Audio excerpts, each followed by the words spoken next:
So the NBA could be off for a while, and what do we do in the meantime?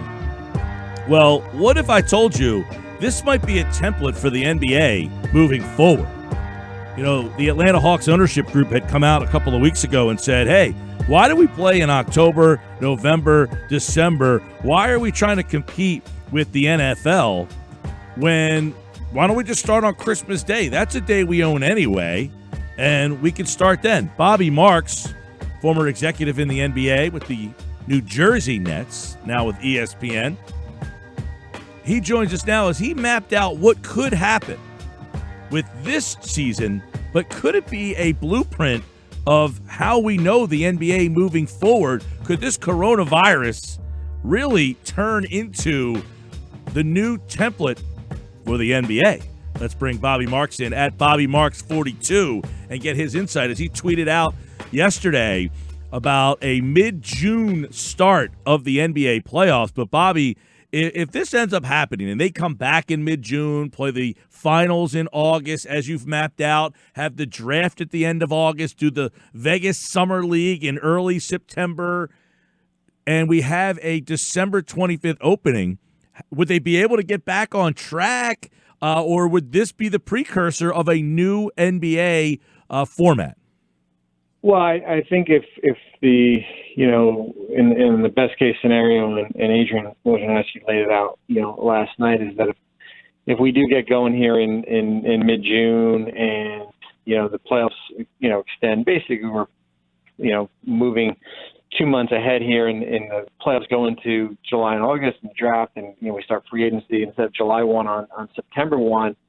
Yeah, I mean, I think it's something that the league would probably have to take a look at here. The question would be, would this be just a temporary solution, or would the NBA, start the season on December 25th and have 82 games and basically have it end, the regular season mid-June, or would it be a condensed season like we did in the lockout season back in 2011-12? So I think it's important to know, that the cap calendar, and it's been like this forever, goes from July 1 to June 30th. That's why everything is condensed within those 12 months. But I think, Steve Koonin, who's the president of the Hawks, laid out a couple weeks ago that if you start the season and maybe you start training camp December 10th and the regular season starts on Christmas, you're basically avoiding the rush of football. It's post-college. You'd be leading up to the bowls, and I think it would give you just a little bit of a different perspective. And I think the NBA,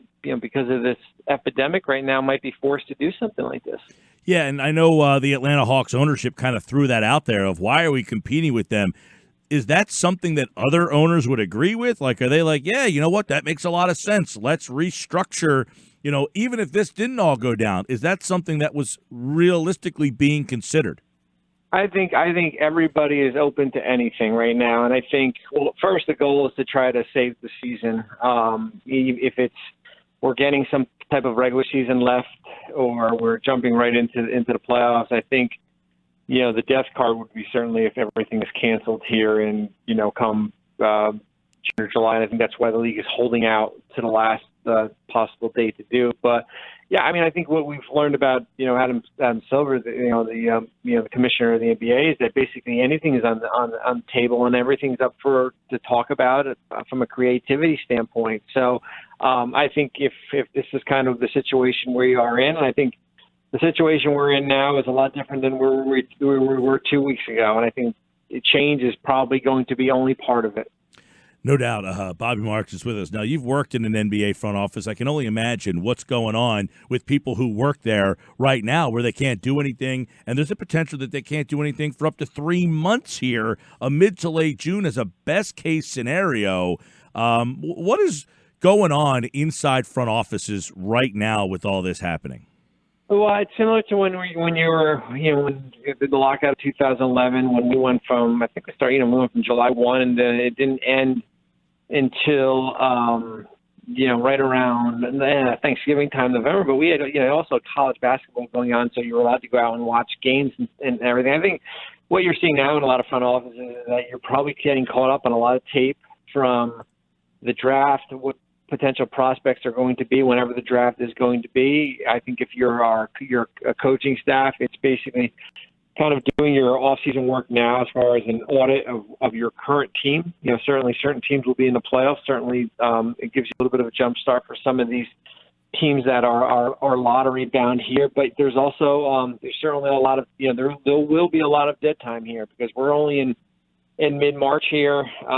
Players have been told that they can leave their area as far as they don't have to be at the practice facility, and that they can come home and we'll call you when we're ready to go here. So we'll be in a quiet period for a little while. I think the goal is to try to keep your own guys in some type of shape, hopefully when this resumes, because when it does lift, and I think it will lift eventually, is that it will be a mad sprint from mid-June or early June until sometime in August. Yeah, and there's a lot off of this. Number one, the impact. Like if they come back, it appears that they're going to play in like the G League facilities or even like the practice facilities. The impact that has on a team not being able to open their building. Well, you're right. I mean, that impact. The financial impact in itself is tremendous. What we're talking about here. We're looking billions of dollars. Wow. It's going to be. This is everywhere. It's not just the sports industry. I was just reading an article about the airline industry that basically we're heading towards bankruptcy for if you're not one of these bigger name brands like Delta and American here. So yeah, it's going to be hard to project as far as what the impact salary cap wise going forward is because of the loss in revenue here and what the number will be in the future here. But yeah, if we do get a season and if it's closed to the public and it's in practice facilities or G League facilities, it's certainly going to be different. The day and age of that home court probably will not be there. Unbelievable, Bobby Marks. The next thing would be, if they come back, is there a date in your mind that they would say we have to scrap everything? Or do they say, let's just start with the playoffs and just go with what we have as opposed to finishing? I think there's like 20 games left. Or is there an area where it's just too late to salvage this thing? I think if we get to August and we haven't gotten anything here, and I think you would know probably by end of June, early July where this is heading, and if it's not safe to play games and there's no resolution and we're staring at each other in August, then I think you're probably looking at a canceled season here, just because I don't see it getting pushed into September and October, and then you're worrying about next year, and then it certainly causes a domino effect. It's similar to when we had the lockout in 2011, that there was a drop dead date as far as how do we salvage 66 games, or if it's 50 games, what the drop dead date was, and it was probably right around mid-November, and they were able to kind of get something resolved. But yeah, I think there's still a window to do something here, but as you know, we're all in the same boat. We're all kind of in a waiting period. Yeah. Well, and do you think that it is feasible though to come right back and say your first game is going to be round one of the playoffs? Like, can you play? Can you sit out this long and then say, hey, mid-July, we're playing playoff games? It almost seems like that's inconceivable to do as well with having no practice, or I guess they would have some sort of practice, but no games to get ready for a playoff game after sitting out for that long. No, you're right, and I'm just kind of writing something up for hopefully this week or next week, just why the regular season matters, and why even if it's a 1 week or 10 days of games, if we can squeeze 3 or 4 games in there, because there's so many different variables where. I'll give you an example. If you're Oklahoma City and you've got a roster spot open, if we just jump into the playoffs, then, Lou Dort, who's on a 2-way, you're not going to be able to convert him to your regular roster because the days of service of the regular season ends. So you're not going to be able to waive players. You can't sign free agents. You can't fill roster spots here. So I think in the best case scenario is that we have if it's a week or if it's 10 days and we can squeeze in 3 or 4 games, I think that's the best case scenario. Maybe you go a week of condensed training camp. We get a week of of regular season games, and then we just jump right into the playoffs. And I know there'll be a lot of teams out there who are maybe fighting for playoff spots, maybe like a team like Portland who will complain that they're 3 or 4 games back and they won't be able to get in. But I think that's just the kind of the reality of the situation we're in. Bobby Marks at Bobby Marks 42 on Twitter for more. Check out his interesting possibility. Now, Steve Koonin, who is the CEO of the Hawks, he kind of threw this very scenario out. I'm intrigued by it. I think a lot of people have always said, Bobby, over the years, why not just start on Christmas? That's when the NBA begins anyway. And I guess we might get a taste of what that might look like if this all lines up, if they can get back in mid-June. So very thought-provoking tweet, and I appreciate you having a couple minutes with us here.